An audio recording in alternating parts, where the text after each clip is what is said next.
disconnect this hose right here. You can just pop it off. It should pop off like that. There's a little O-ring on there. This one's actually broken down below, but it should just twist out of the way. Use a straight blade screwdriver, loosen up this worm clamp.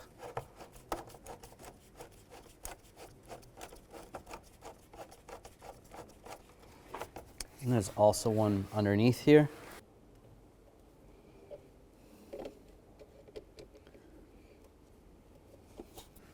Take the oil fill cap off, just twist to the left, and grab this cover and pull up.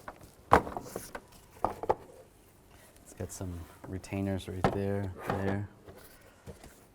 And just to prevent anything from falling in, I'm just gonna put the cap back on. Disconnect the connector right here. The exhaust solenoid is in the back.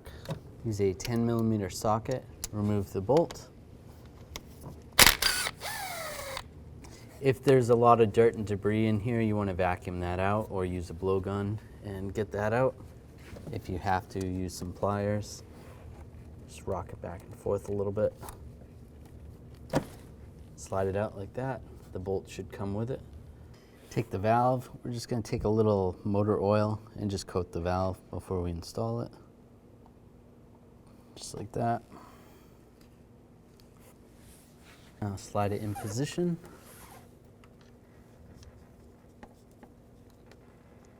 Very carefully, and start the bolt by hand.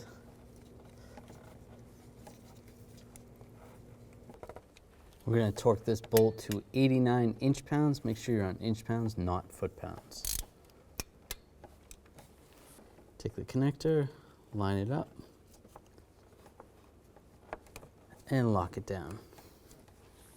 Remove the oil cap, and we can put the cover back on.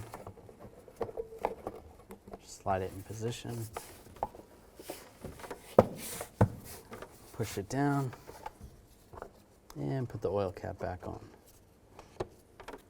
Put this air duct in, or the intake duct, line it up. And there's some grommets in the back. Those have to be lined up. Oops. It's easier to line these up in the back first. Push those down. Tighten down this worm clamp over near the throttle body. Now you have this hose. Hopefully yours isn't broken. Slide it in position and lock it down.